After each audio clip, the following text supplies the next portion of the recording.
After wrapping up the Annapurna circuit, I linked up with some other bike tours in Pokhara, tried Nepal's psychedelic Mad Honey in Kathmandu, rang in the new year with my cousin, and then hit the road east, cycling towards the start of my trek up to Everest.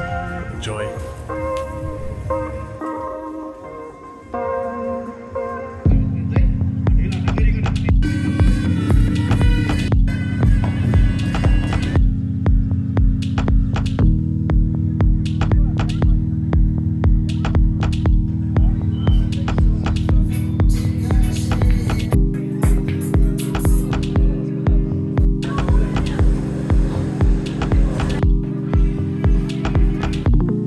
Magic चाहिँ funny magic हो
Manaslu? On the left? High in the Himalayas, bees make a rare honey said to have strange, even hallucinogenic effects. In Kathmandu, my cousin and I got our hands on some, and it was time to find out what all the rumours were about. Hello, are you open to... Oh, okay. Okay, I'll call. There is someone. Although I think we bought fake stuff, but you know, that's beside the point. You never know.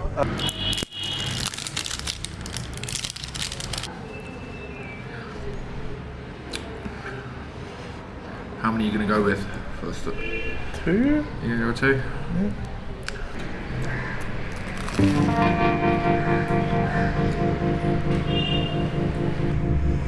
That's a big old spoonful.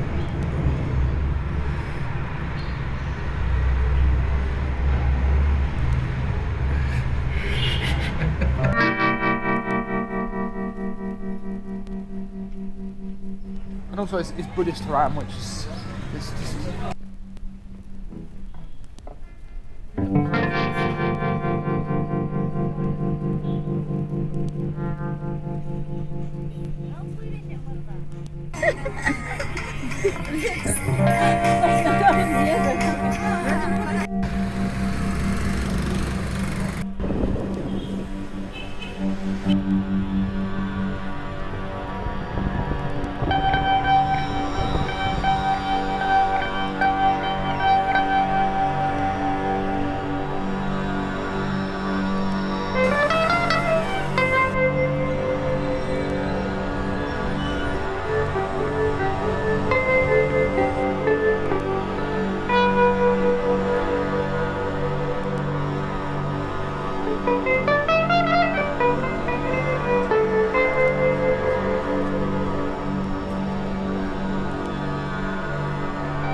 psychedelic trip. Hello.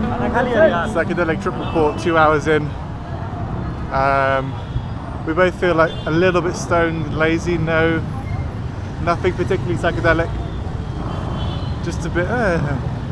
Yeah, not a bad feeling. Not bad. Yeah, fairly pleasant, but nothing. We definitely. Is it worth 1,500 rupees? Yeah. Yeah. I don't know if they could really call it mad honey. More like relaxing warm honey. Anyway.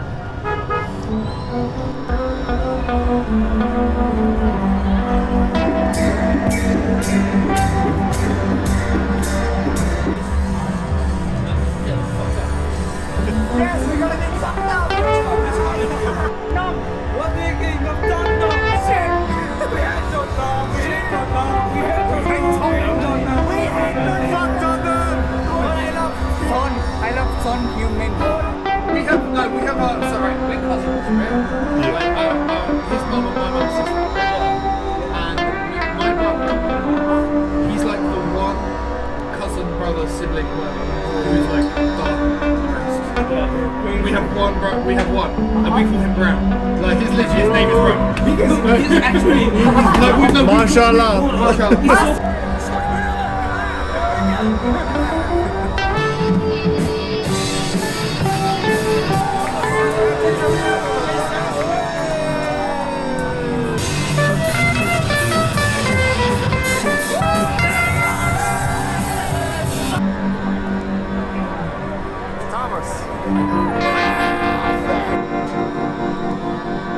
Why are you gay?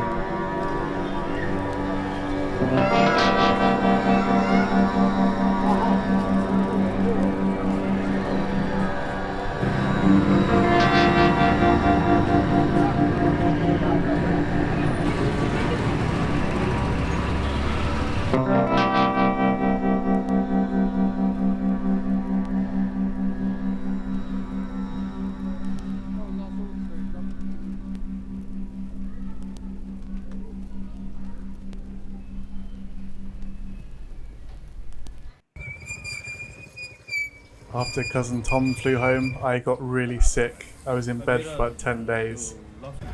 By the way, the brown cousin story, it's because Tom and I and all my cousins, we all have a Mauritian granddad, and only one of the grandsons inherited the gift of melanated skin.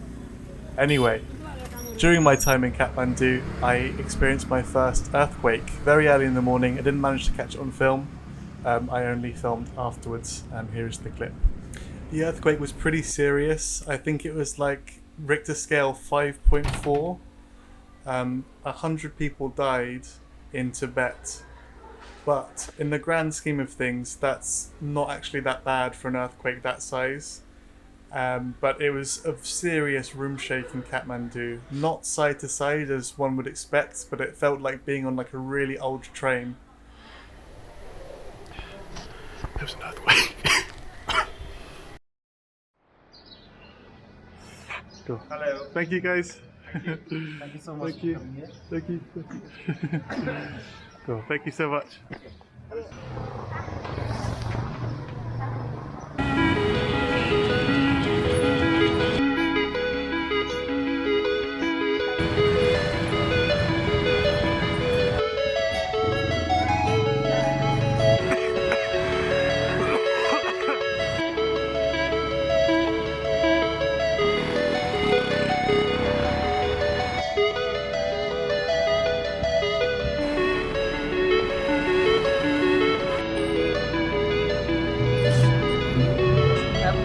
Thank you, sir.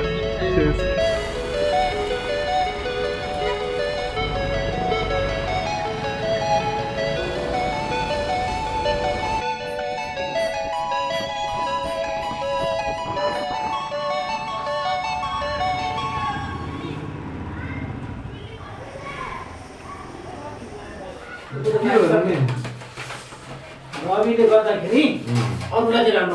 Good evening. I was planning to camp today, but I met a guy on a motorbike just as I was coming into this town, and he asked if I needed somewhere to stay and said he knows a cheap guest house, and this is it. It was only 700 rupees, which is like £4. Had a lovely dinner here, and my plan is I'm heading east towards Everest. I plan to do quite a few different hikes while I was here, but I'm kind of running out of money. I've spent more than half my money in the bank, and I've only done 3 countries, and I've got 7 left before Australia. So I'm gonna have to like be a bit more realistic and just do 1 hike before leaving Nepal.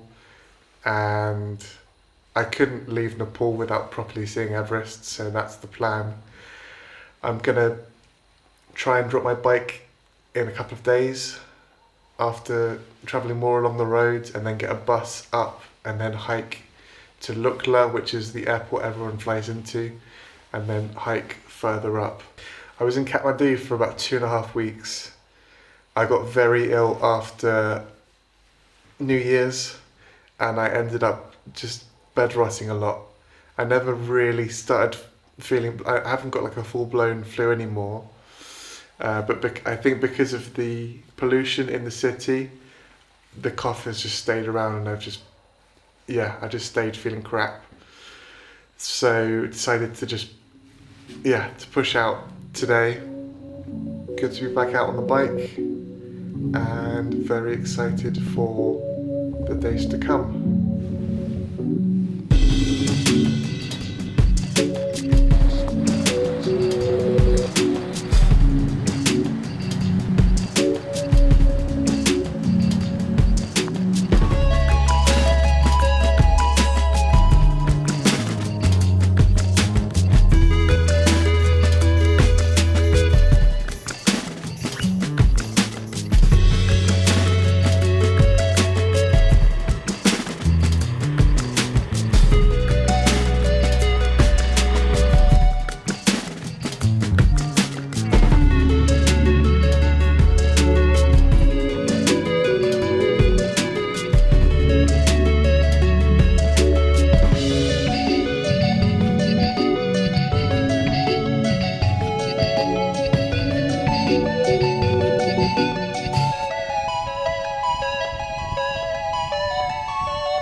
I've arrived to a point I've been told is good for getting a bus up to Paplu, which is the start of the hike for Everest, or before the start of the hike.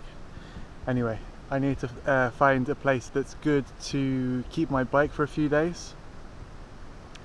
It's a risky one. I've turned down 1 or 2 places already elsewhere, but anyway, I found a guest house here, and I can see they've got like a rooftop bit, and I think that would be pretty safe to lock my bike up instead of kind of locked. Oh, the traffic's coming. Instead of locked somewhere else, or in like a spare bit downstairs. Anyway, I'm gonna go there now, and the plan worked. I'm gonna do a couple of nights here, and then the guy said I can get the bus up to Paplu from right outside, which is great. And I'll be able to keep my bike on the roof. The only small problem is nothing to do with this. I've been feeling quite itchy after the bed last night. I felt like a couple of bites, like painful on me, and now I'm quite itchy. So I really hope it's not scabies. I had that in China, it's awful. But I'm gonna quarantine all my clothes and have a big soapy shower. I did have sulfur soap, which is how you get rid of mites and lots of horrible things in your skin, that I bought in, where did I go? Oman. But I've used it all because sometimes I couldn't find my proper soap, and I would just use that instead, and now I've used it all. So let's hope for the best with my general anti-bac soap. That would not be great for doing massive hiking days, but let's not think about that. I hope for the best, cold shower, quarantine clothes, let's see what happens.